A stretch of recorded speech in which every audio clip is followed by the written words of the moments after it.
I am. You can Thank you, begin. Ryan, and good afternoon, everybody. You can hear me okay? Ryan, just give me a thumbs up if the volume is coming through all right.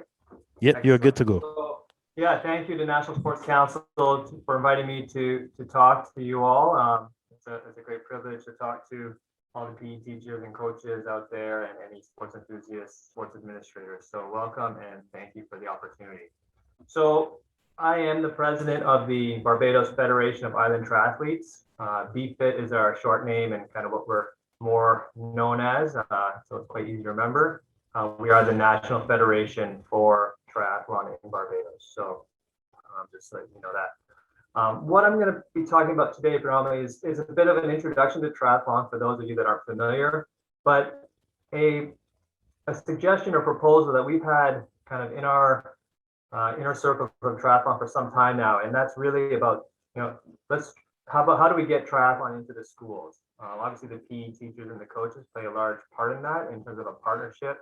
Obviously, BFIT would play a role in that, and hopefully the National Sports Council as well. So I'm going to outline some of the reasons why we could do it or should do it, and what the next steps may be, but also serve as an introduction to triathlon and give you an idea of what it's about. So first, I'm going to start off with a little bit of a did you know? I'm not sure how many people are familiar with triathlon in Barbados. It's a growing sport. We have a triathlon community in Barbados, and we put on about 15 events a year. We have a national championships in October, and we put on various other races, and I'll kind of speak to those as well. But in terms of did you know, Barbados did have an Olympic triathlete at the Rio Games. Jason Wilson was a qualifier in triathlon and represented Barbados.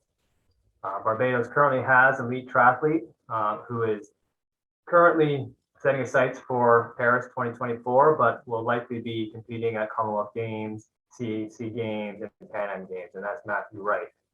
Some of you may know him from his days here in Barbados and more as a track and field runner.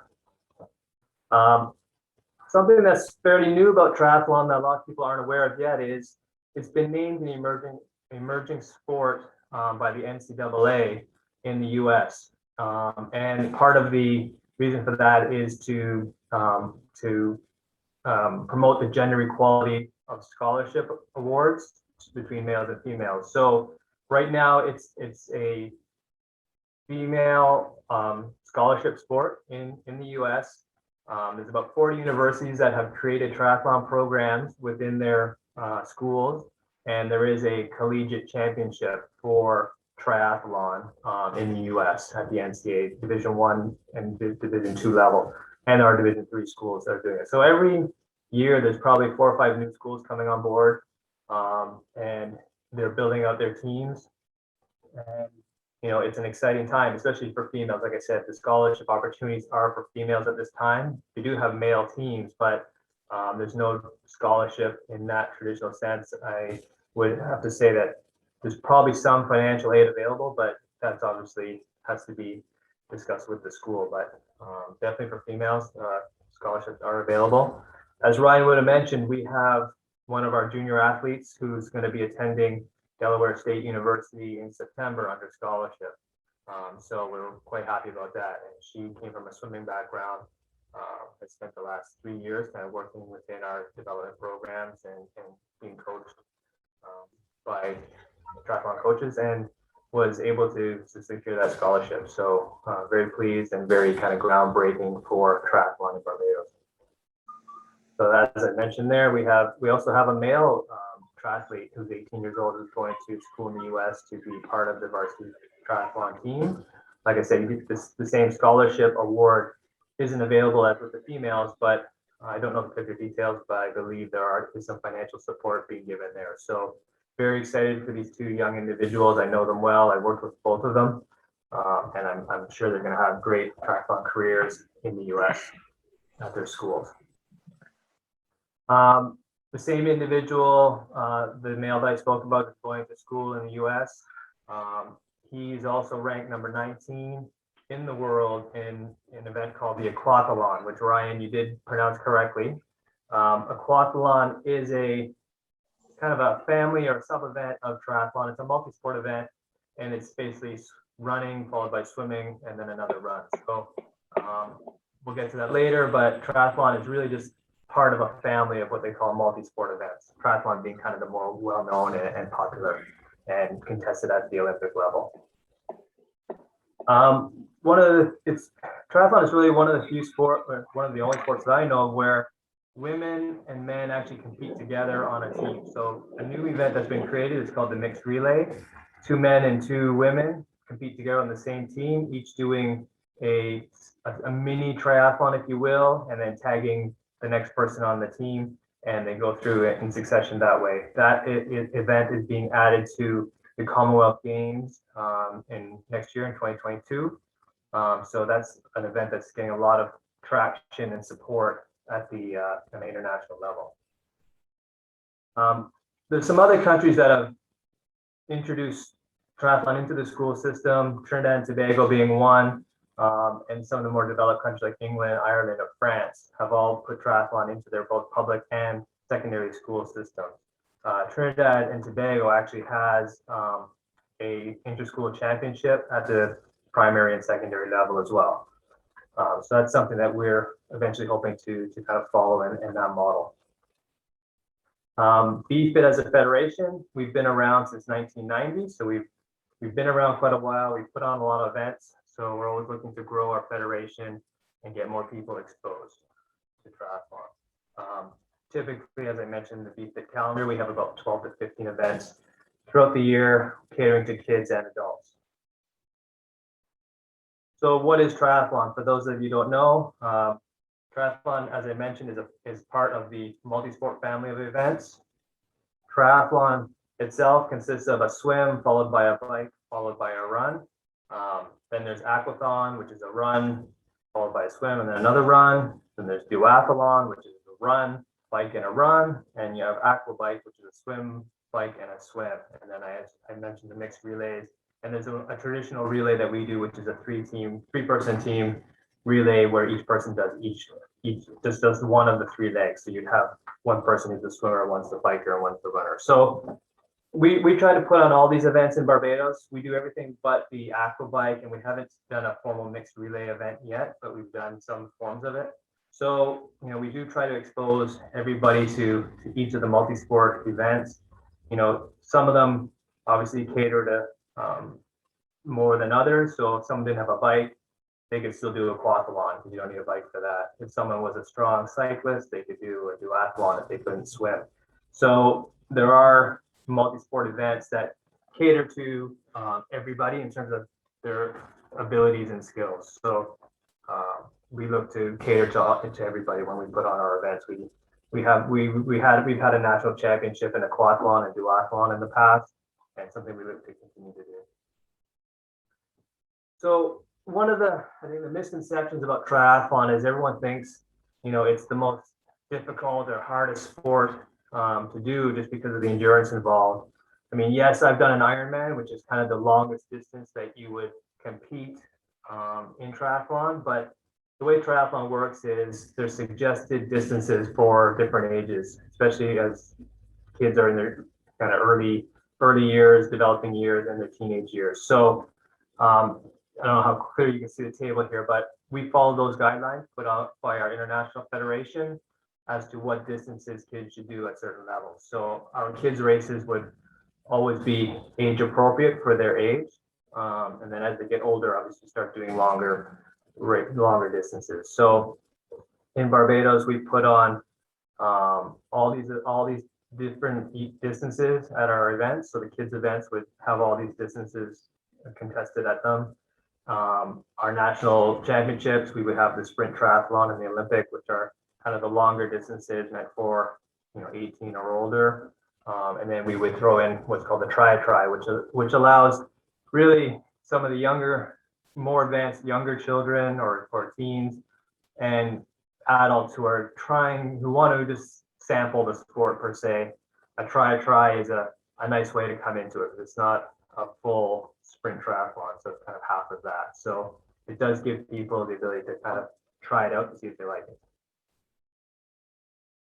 So, why have a schools program? I guess I'm biased, first of all.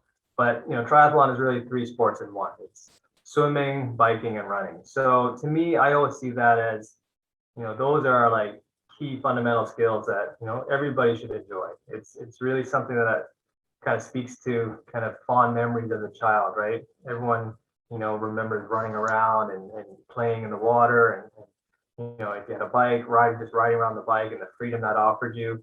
And really triathlon just kind of puts that all together into a sport. So I always think of it that way. It's triathlon is just playtime in an organized way, I guess, or under time.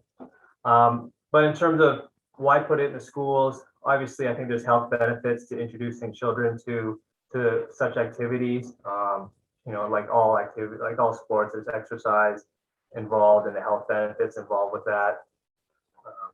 You know, it's something that Barbados is really, we have the climate and the conditions that really support triathlon all year round.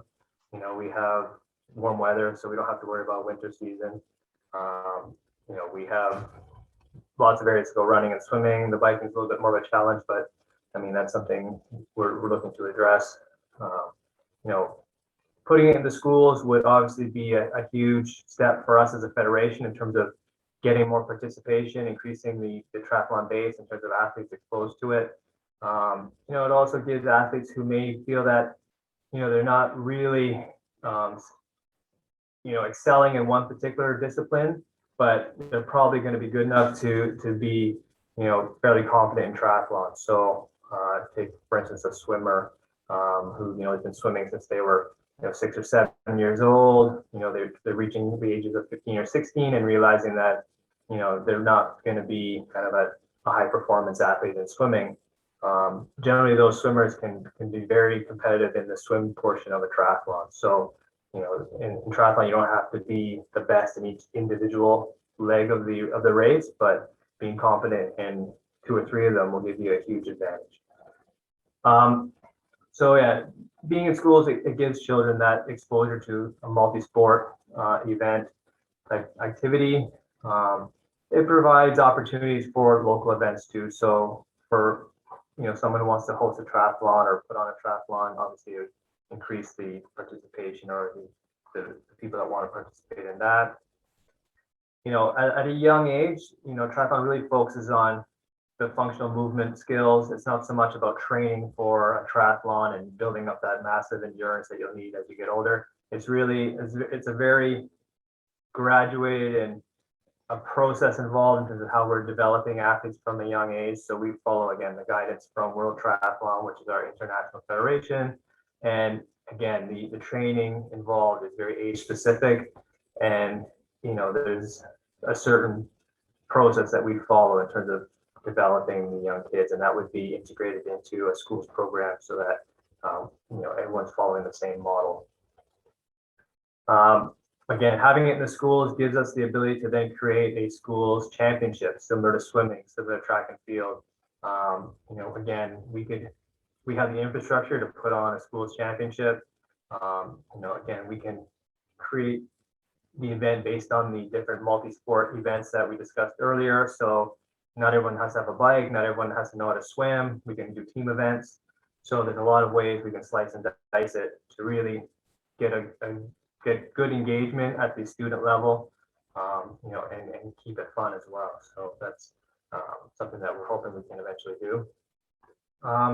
Having in the schools is just, again, further development for kids that are competitive and want to compete at higher levels. So we have now the triathlon and the quathlon and mixed relay event happens every year. So now we're into this will be our 4th year if it happens today. So this year. So we're still talking about it amongst the Caribbean federations as to whether we can go ahead. We would like to, given that swimming and track and field Caribbean has been canceled. We're hoping that maybe somehow we can get triathlon to happen. So that's something we're continuing to look at. So the proposal really is to create 2 programs. I've given them these kind of cute names just so that we can differentiate them, but Tri Skippers is really based or geared towards the primary school ages. So, starting from age 7 to 11, introducing triathlon into certain primary schools. The Tri Commanders would then be looking at the secondary school kids as well. Another key point of difference between what we're proposing for tri-skippers and tri-commanders is as the kids get older and they move into secondary school and they are participating in this tri-commanders program, it's not only about participation as an athlete, but we can integrate participation as a coach. So giving the students the opportunity to learn about coaching in triathlon, which a lot of similar concepts apply to other sports too. So the student would have the option of participating physically in terms of doing it, or maybe taking on a coaching role and working with the PE teacher or the assigned triathlon coach that might be working with the PE teacher. So the student can then learn about coaching as well as just the physical aspect of the sport. So as I said, tri-skippers for the primary school, generally focusing on ages 7 to 11. What we're picturing or what we're planning is, generally something that can be completed within a PE session. So I put 60 minutes, but that might not be the length of the session, depending on, COVID, non-COVID, and generally what the length of a PE session is at primary school. But, we can always tailor the session to fit. The good thing about what's happening here is our international federation has realized the importance of getting triathlon into schools, and they're already creating the lesson plans, the session plans that the PE teachers would need to deliver triathlon into the school. So, they've thought very carefully about this because they realize all schools may not have the facilities. Not every kid's gonna have a bike, not every kid's gonna know how to swim. So they're basically putting together a database of lesson plans that you can draw on that would suit your needs depending on your school and what you have available to you. So that's something that is going to make integration into the school very easy. And BFIT has access to all those lesson plans as they are being created in the database that's currently there. So I think what we would see happening is, obviously the PE teachers and coaches, or one or both, would be involved in delivering the sessions to the students during a PE class. Again, BFIT can also assist in that in terms of providing some initial guidance just to get the PE teachers comfortable.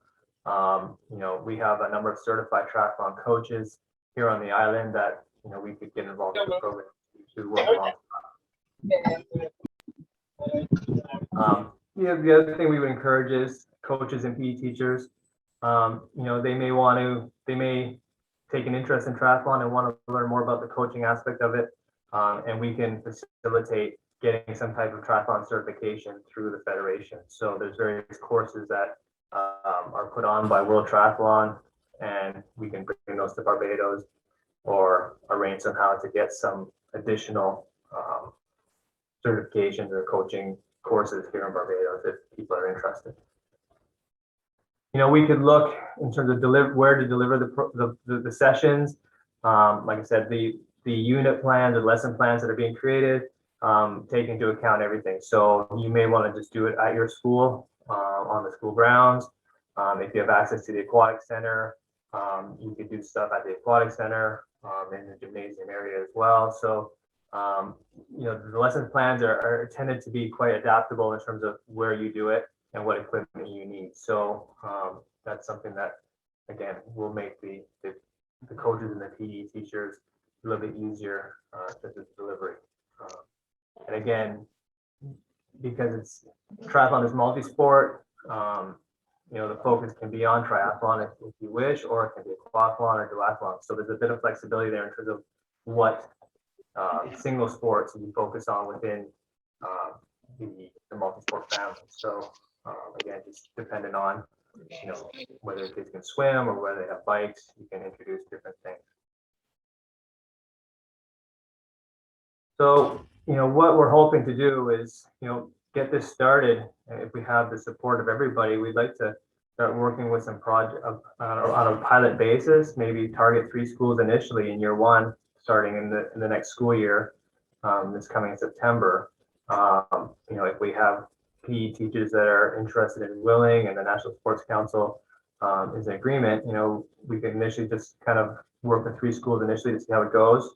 And then look in year 2 to add more schools if we feel that it's really kind of taking off and being implemented smoothly. So, and then beyond that, look at hosting a federation with the help of National Sports Council could look at hosting a primary school championship. So, it's a pretty optimistic timeline, kind of 2 years to roll it out. But, again, it's something that we've wanted to do for a long time. So we're quite keen to get it going.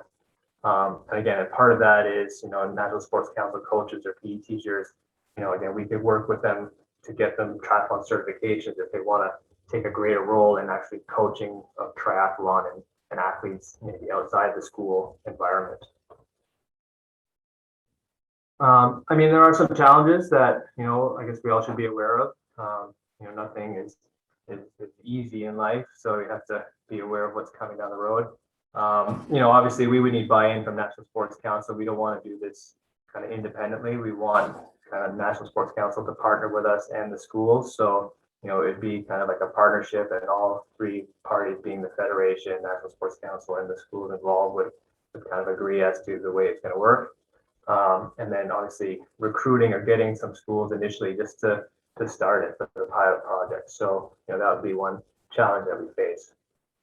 Second challenge would be, getting the PE teachers and some qualified coaches. They don't necessarily have to be triathlon qualified coaches. A lot of the concepts that apply to triathlon apply to a lot of different sports. So, in some aspects, coaching, there are similarities in coaching across all different sports. So again, having a coaching background would definitely help.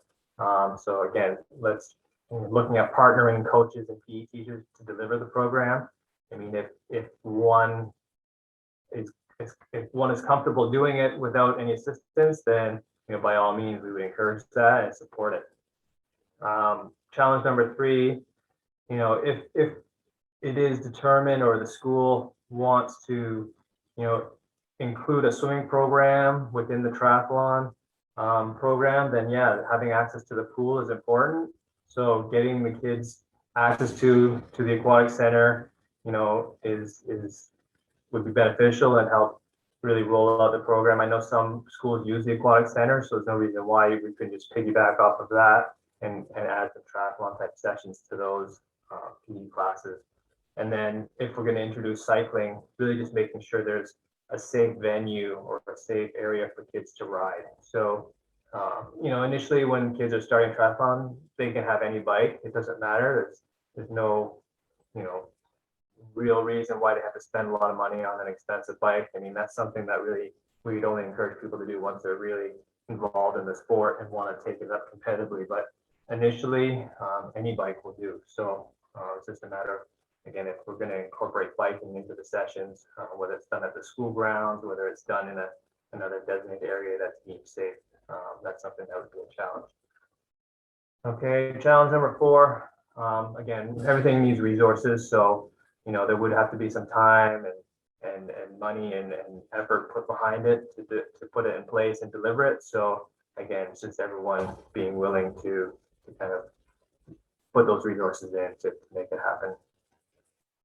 The 5th challenge is just COVID itself. So hopefully COVID at some point is not as prevalent, and I think delivering the sessions in a non-COVID environment is obviously easier than in a COVID environment. So we just have to give considerations to where we're at with COVID in terms of how we deliver sessions and how we interact with groups of children.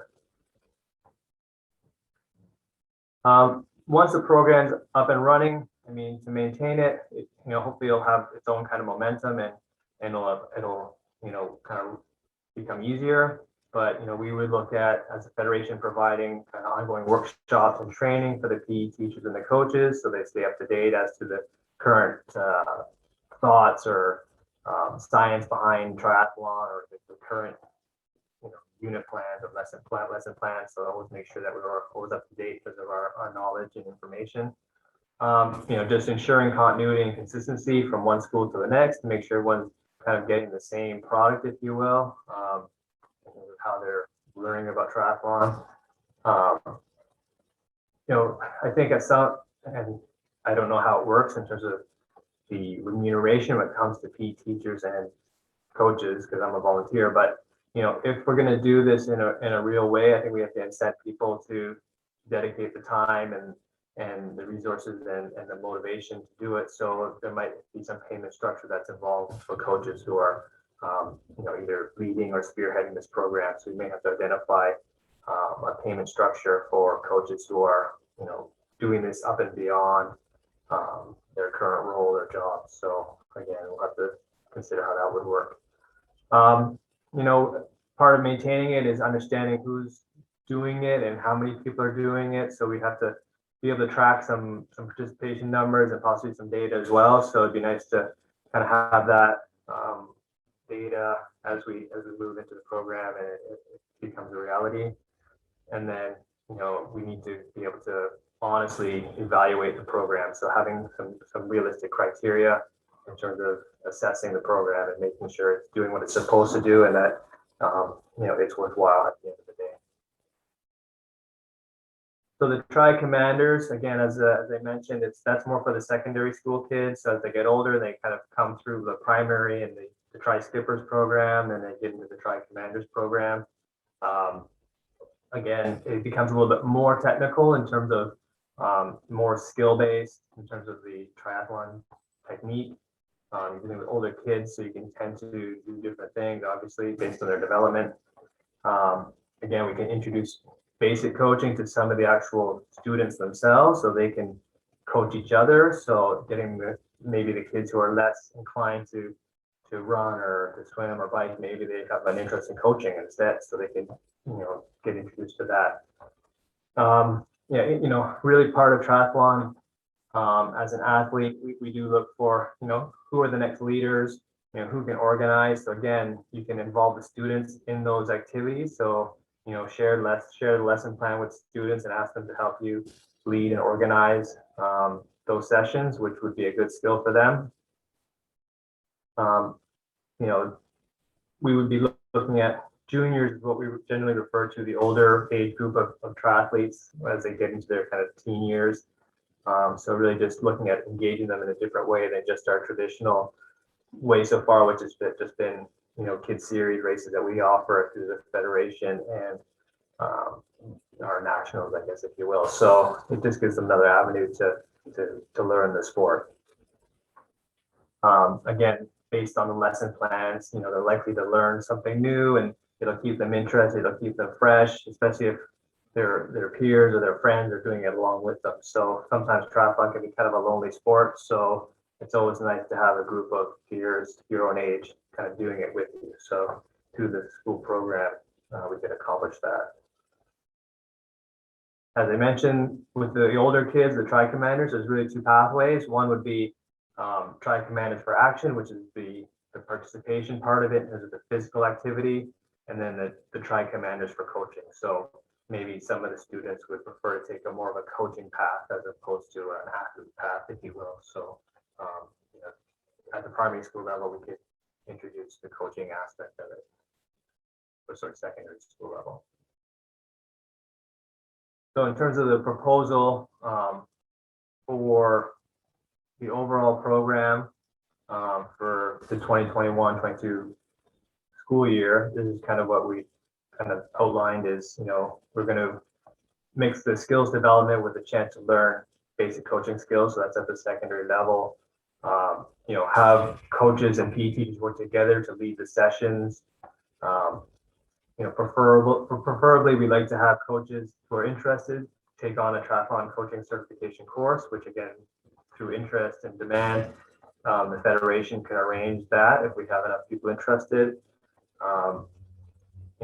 We'd like to see the program be used as a tool to support leadership and communication development. So again, a lot of it is how will the kids, if they're taking the coaching role, how will they lead and how will they communicate with the other students? So, learning some of the softer skills, not necessarily all about physical activity.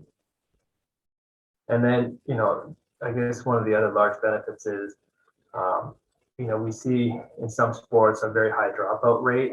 as they get older. So, we would look to keep the kids engaged and keep them interested so that, they stay in the sport, whether they're competitive or not, whether it be through coaching or whether, again, they're just doing it for recreation and they see the benefits of doing three sports in one, and, the lack of injuries that, you would have because you're not training in one sport all the time. So, hopefully we can use triathlon to, again, keep kids in the sport longer and not see that dropout rate that so many other sports experience in Barbados and around the world. It happens everywhere.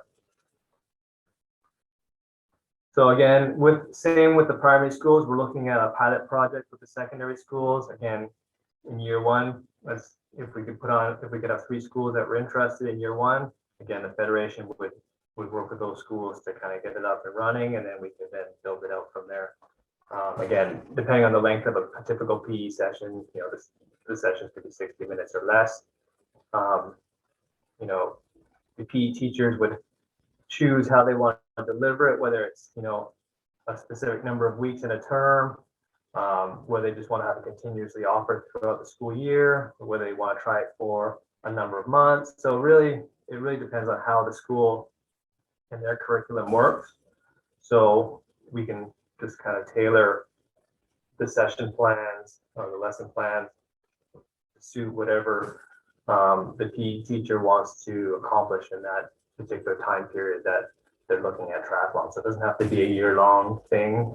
It can just be, again, a short period of time where they want to introduce it and then see how it goes, and maybe something they bring back if the kids really like it. So a lot of flexibility around how we deliver it in terms of time. Generally, each session, when you're talking about the older kids, would have a skills component in terms of trying to develop their skills, and then a coaching component that can also be coached or led by another student possibly. So kind of a dual purpose delivery there.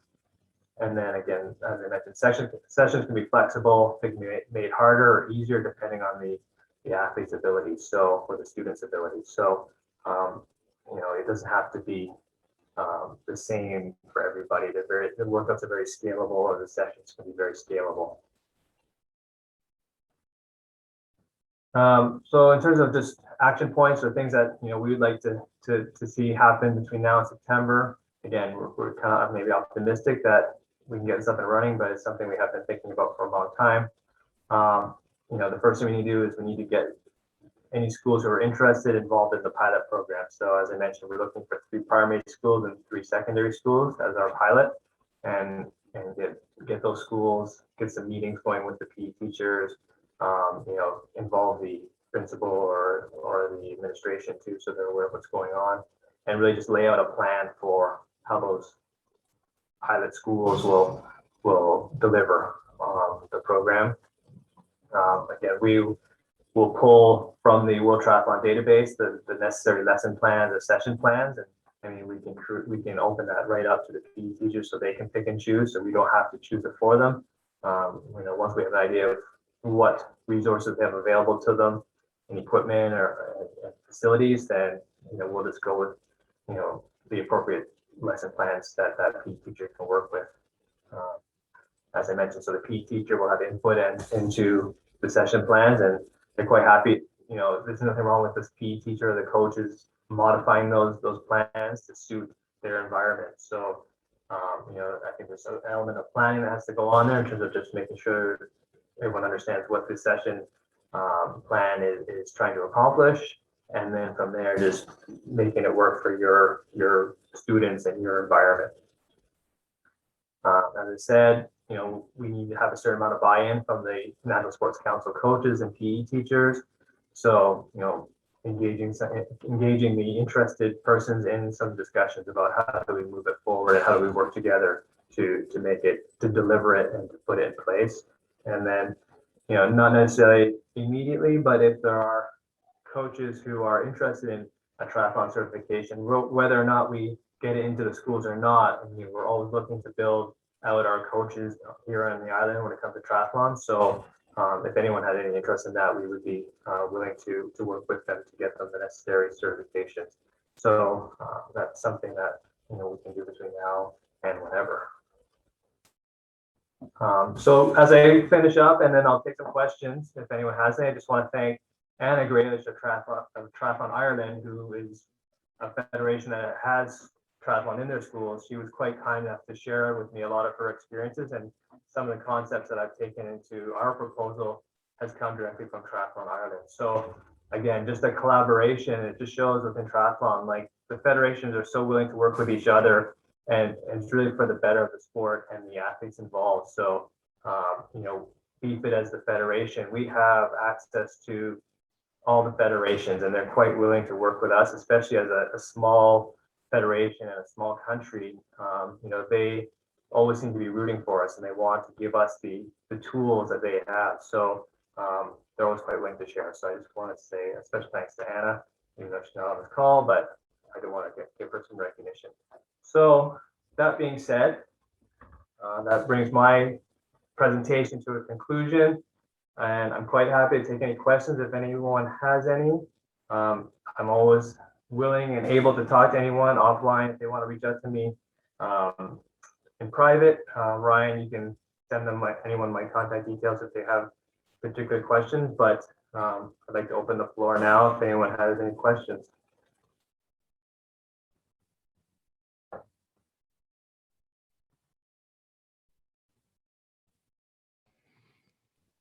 Yes, Darren. So I am going to start the ball rolling. I see, Okay. well, I see Miss Singh. Miss Price has a question, so I'm going to let Miss Price go, and then I'll come in after Miss Price. Go ahead, Miss Price. Okay. Yes, please. Hi. I heard you mention about having access to the pool. I know that triathlon is done to a large extent in open water. Is there consideration for persons to actually learn to swim or to train really in open water? Yeah, that's a good point. And, absolutely there is. And I guess given safety is always a very high priority. So it really at that point would come down to the PE teacher, their assessment of their students and whether or not they have the right number of coaches or teachers to student ratio that they could manage a group in the ocean or in the sea. So obviously in the pool, it's a little bit more confined, a little bit easier to manage maybe from a safety perspective, given the depth of the small pool, if you will, the shallow, the learn to swim pool. When you move into an open water environment, obviously there's other safety considerations that have to be made, but there's no reason why, again, given the assessment of the PE teacher and the coach of the group they're working with, if they feel that they can handle an open water session, then yeah, that would be really great, because most triathlons are done in open water. There are pool events, but majority of the events do take place at a competitive level in open water. So getting kids exposed to that at an early age would be very helpful for sure. Okay. Thank you. Thank you, Ms. Price. I see Miss Denny, one of our physical education teachers, has a question. Miss Denny, you can go ahead. Okay, good afternoon to everyone. I just wanted to know, in light of the fact that we have probably over 80 primary schools, if the demand exceeds what you're willing in terms of the 3 schools, in terms of persons wanting to be part of the program, are you willing to open it up to more schools to participate in the pilot project, or have you already decided that it will only be 3 schools? Sorry, I was having a hard time hearing because there seems to be some wind in the background. I don't know, Ryan, can you repeat that? Yes, I am outside. Sorry about that. Right, I was saying, in light of the fact that we have so many primary schools in our system, if the demand of your 3 schools for the pilot program, if there exceeds, if more schools want to participate, will you all be willing to open it up to more schools? Are you referring to in year 1? Yes, please. That would be a great position to be in, to be honest, if we had more demand. I think we have to consider that when we cross that bridge, because it'll come down to resources, I guess, and in terms of if the PE coaches feel confident and the coaches, the National Sports Council coaches that are there to assist, or there's enough National Sports Council coaches that can help, that definitely would be viable. I guess, where the federation has to get involved, and maybe that might be a stretch on our resources, because again, we're a small group of kind of volunteers. So we'd have to look at whether we could, work with each school in terms of the initial stages, just to get it up and running and implemented. But I mean, we're not sure what that number would be until we see it. But 3 is something that I think we could comfortably work with as a federation. And again, we may not need to do a lot of work at all if the PE coaches and the National Sports Council coaches are really excited about it, and they jump right in. The federation may be able to just stand back and say, you guys can run with it and lead it, because it's so great. Everyone's so excited. So I guess my answer is it depends, but I would hope that we could, if there's more demand than 3 schools at the primary and secondary, that that we could consider them and take it on. I mean, it would definitely be more meaningful if we could have kind of a larger pilot project. So yeah, that's a good question.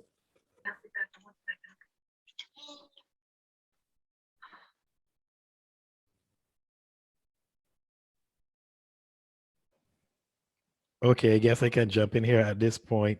I do have a few questions. Question number 1, you would have spoken about certification as a triathlon coach. I would just wanted to get an idea of the sort of time frames that would take, if there are levels to certification as a triathlon coach, and with some disciplines, your certification, it only allows you to coach within a certain jurisdiction. So then the other part of that would be, are there restrictions to the jurisdiction in which you can work when you are certified as a triathlon coach? So just to repeat, the time frame, the levels, and jurisdiction. Right. So in terms of the time frame, I'll start with that first. Obviously with Zoom, online delivery has been used a lot more, and maybe other coaching certifications. So World Triathlon, which is our international federation, they basically have set up the curriculum and the delivery for triathlon coaching. Other more developed nations, some of them have developed their own certification courses and curriculum, but from what I've seen, they're all pretty similar. The World Triathlon certifications are generally accepted everywhere, because it's done at an international level, so it's delivered across the world. So most small federations like ours, and even some of the larger ones that don't have their own country-specific coaching certification for triathlon, would do the World Triathlon coaching certification. So yes, that would be recognized. I mean, the Americas itself, they have their own triathlon certification program that's run by the Mexican Triathlon Federation. Again, that is also widely accepted. I'm a British triathlon level 2 coach, and that is widely accepted too. So I haven't come across any country specific or at the world triathlon level a certification that isn't recognized globally. In terms of the time it takes to do it, or the levels, to give an example, World Triathlon has what they call an activator course, which is kind of like a grassroots kind of introduction.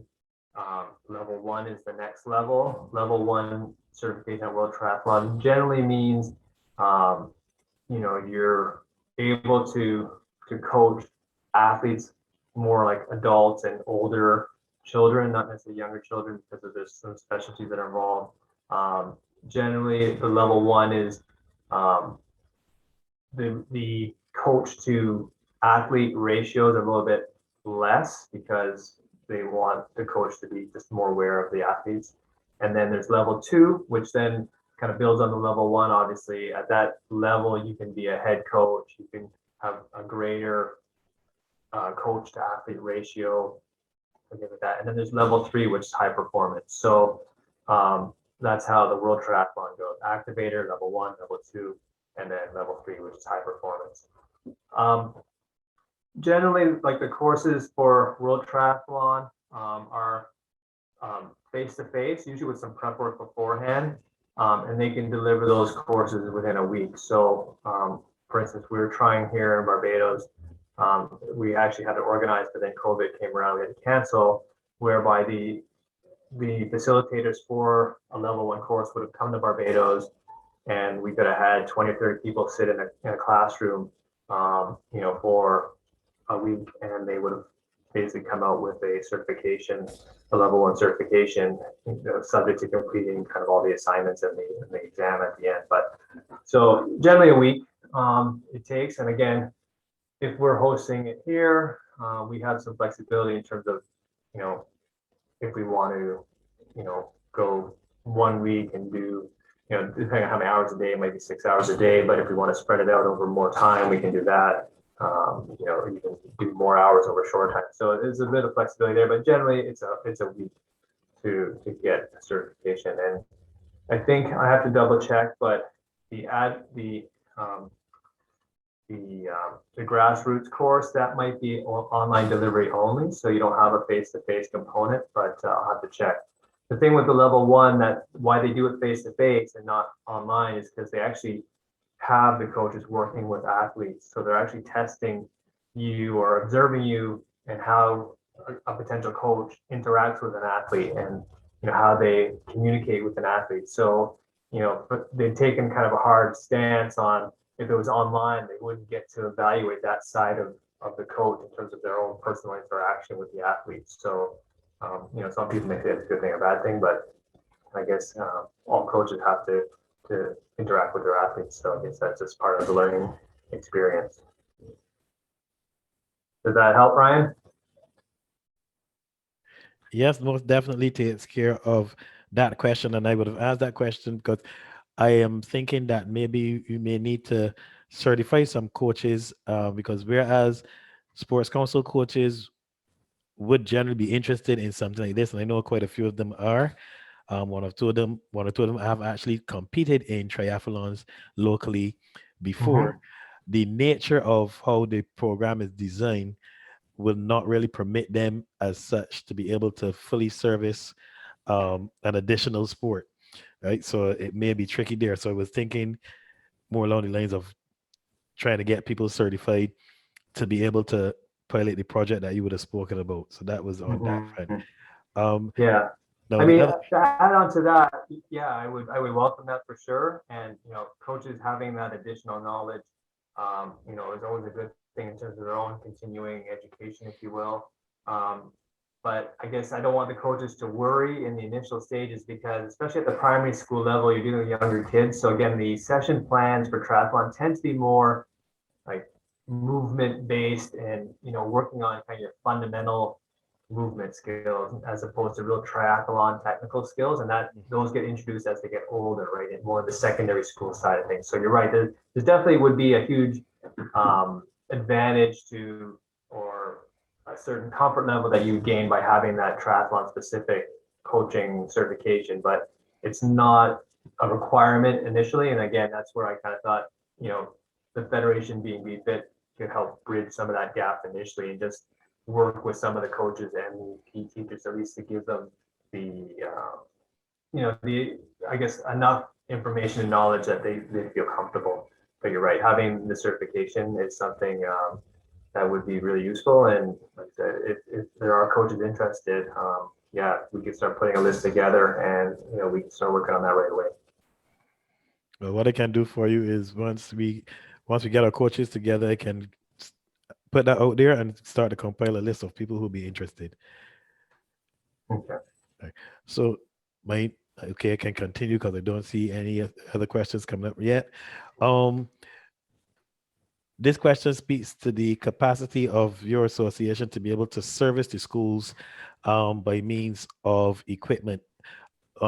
And I'm asking this because we have some schools rural who will not be able to make it to the aquatic center or to the beach. What is your capacity to service them? And is there an option where they can do like a biathlon or something? Would you be able to assist them in building a program that may involve 2 of the 3 elements if need be? Right. Yeah. So I think that's right. If the school, for some reason or another doesn't have access, let's just use the pool as an example, right? Or can't get to the beach, like you said. Yeah, so duathlon would be an area of focus for that particular school possibly. So it's the biking and the running event. And again, if we're gonna build out into a school's championship, we would make duathlon a part of that so that, those schools aren't feeling left out, right? So we do want to make sure that we're as inclusive as possible. Um, there are session plans that are designed to focus on swimming skills without water. So that sounds kind of strange, but there's some creativity behind some of these sessions because they do have, when they're creating these session plans, they do realize that not all schools have access to a pool. So there's certain skills that you can still work on that would be helpful to swimming, but obviously it's not going to be swimming in the water. So, we have to, be creative, I guess, and we work with the school to think about ways to get the kids swimming. And I guess the good thing about there are a lot of kids swimming, obviously, and there's a swimming championship, schools championship that already happens, right? So I imagine you get a lot of crossover, like those swimmers that swim for their school would probably be the swimmers in the triathlon event for their school. Again, if we introduce relays into the mix, then we could do the relays in a way that there's like a 3-person relay where one person's the swimmer, one person's the biker, one person's the runner. So, you could put together 3 kids who only have single sport skill, right? They only know one sport, but you put them together as a team and they'd be quite competitive, right? So, that's the other thing. The relays opens up the opportunities even more. So we have the multi-sport events that take 2 out of the 3, and then you throw in the relays. So you could pretty much cater to every kind of need that's out there. Or we don't have to get caught up on, oh well, this school doesn't have this or this school doesn't have that. They'll just be competing against schools that have the same challenges as they do, if you will, or the same you know resources. So yeah, I think that could all work. But in the first instance, because triathlon is kind of the sport that is kind of the most known or focused on within the multi-sport, if there's a real desire to have the swimming component part of it, then yeah, we have to sit down with the PE teachers and the coaches and the National Sports Council and the school, and we would try our best to think of a way to integrate that in. So um, yeah, definitely. We want everyone to feel they're getting kind of all exposure to all of it. So that would be our first goal. Thank you, Darren. That definitely sounds good. And if the competitive edge with the relay, which sounds fairly exciting to me, were to come off, I think that not speaking out of turn, because my uplines would have to give some sort of go ahead, and then we can take it from there. But that is something that the Sports Council can probably assist with. My final question for you would be in the area of special needs. How does your association cater to that? Is that an area in triathlon? Can you speak to that one?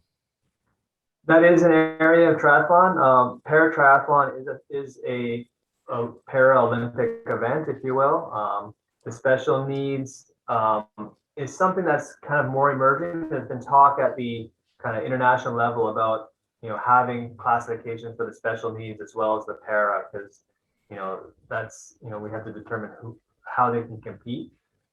In Barbados, unfortunately, we haven't had the resources to really delve into that aspect of it, and it's something I'd hope to do. And we have someone on this call who we've looked to help us with that, and Dale Price. So it's something we've already started to think about, and we've kind of maybe made the first baby step in terms of getting us on our path where we can start to work with whether it be para or special needs athletes or children even. So it exists out there in the world, and again, we have access to that information and knowledge. So when we're at a point where we're ready and we think it's something we want to roll into it, again, the federation would take the lead there and get the necessary resources and make sure we bring the knowledge here. And again, hopefully some of the coaches would be interested in working with those particular kids and athletes, because again, there's no reason why they can't do it. Some of the stuff that special needs and para athletes are doing is truly amazing in triathlon. It's mind boggling how well they can do it. So, again, really just because of our own lack of resources at the federation level, we haven't really been able to get into that yet, but it's definitely something that, again, for us to be a complete federation, we do have our sights on it, and it's something we just have to eventually get into. But yeah, if there's schools out there in the onset in year one, again, we just have to see what we can do. The answer is not no. It'll be, let's see how we can work with them. And again, it's all about obviously safety, making sure that the participants are having fun because they are kids, so fun is important.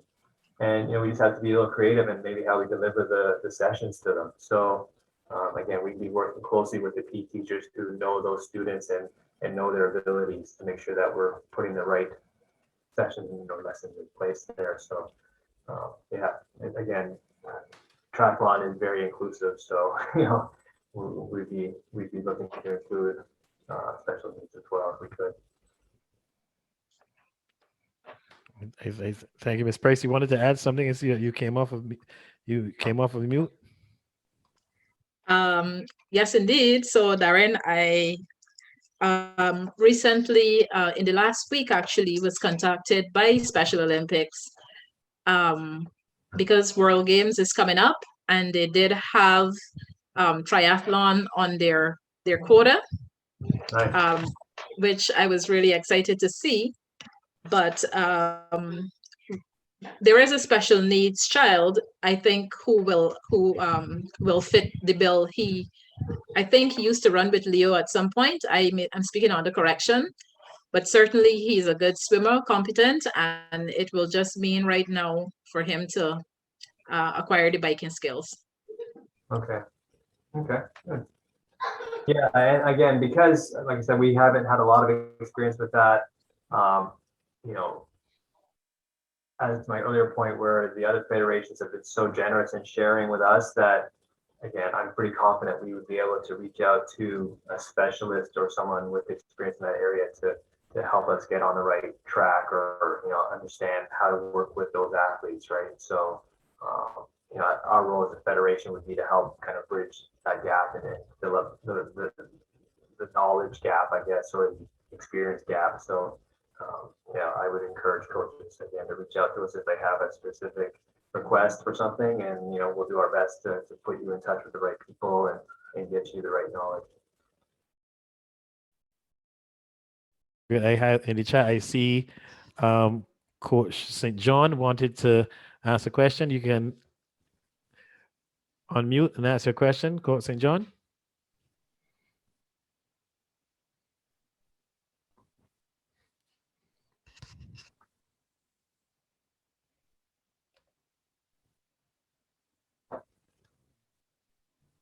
Luke, if you're hearing me, you can release it. You can unmute and speak.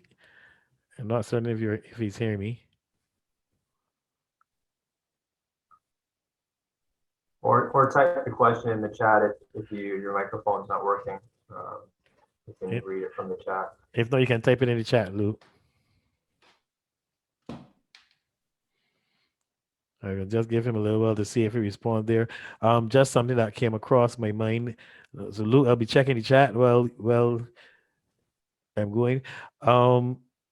This administration is doing a lot in terms of community, even in the face of COVID and everything that is being there. Community is still a big thing. So I don't know if your association, in order to create some of that interest, can look at a community relay in which we ask the communities to put together that team, one runner, one swimmer, one cyclist, and come out and represent as a community. You'll be able. That's a good idea. I mean, we've had community outreach as part of one of our kind of strategic goals, if you will. But again, just haven't had the resources to get into that. But yeah, I think that's a great idea. I mean, I think anytime you put a relay team together, there's always that certain bond and sense of pride, right? So if it's for your community, for your school, for your family, and relay events are just really exciting to watch too. So I think that's why in triathlon that mixed relay is really getting a lot of attraction because it's fast, it's short. So again, these relays, we could customize the distance to whatever we want. Essentially, if we want to maximize participation, and we can shorten up the distances so that it's very achievable for the participants. If there's a group of people who feel they're very competitive and they want to really challenge themselves, yeah, we can make it a little longer, or we can really kind of play with the events and modify them to suit the participants too. There's no reason, we're not bound by the suggestions or guidelines of the International Federation. I mean, if we're going to hold a sanctioned event, like a nationals, yeah, we need to follow the guidelines. But for community type events, yeah, we're free to kind of be as creative as we want. Well, that is awesome. And I believe that it will be a great catalyst because then you can, and the communities will come out. It has been our experience that where community is involved, you can come out, you can have community adult teams, community youth teams, and then that can blossom into individuals where you can then kind of channel people into mainstream now That's with right. all three. Yeah. So that, The relay and has been a good source of people trying the sport as individuals. So for sure, I agree with that 100%. great. So I'm still not seeing anything from Luke, and it is pretty close to our wrap up time. Okay. So if there are any other questions for I missed Mr. it talking. You're here. Yes, Luke, go ahead. Yeah, I lost connection there. Sorry about that. I was just Oh, waiting for the go ahead. right time to come in. Yeah, so good afternoon, everybody. Um, my question is more so about the actual competitive aspect of it, more so than the development and what you were explaining, because that was very well explained. My question was more so because I know you all do the triathlons along the Spring Garden Highway. That's where it is, right? Yeah, that's our nationals in October. Yeah. Right. I just had a question because I've been looking at. I have a friend that does it. I guess you could say he does the sprint one recreationally. Mhm. Um, in terms of the equipment, is there one suit that you can get that you wear throughout the whole race? Yeah, that's a good question. There is, it's not necessary, but there is something called a tri-suit. It'd be similar to when you see track and field athletes like sprinters, they have like that one piece kind of suit that's kind of very tight fitting. A tri-suit would be the same way.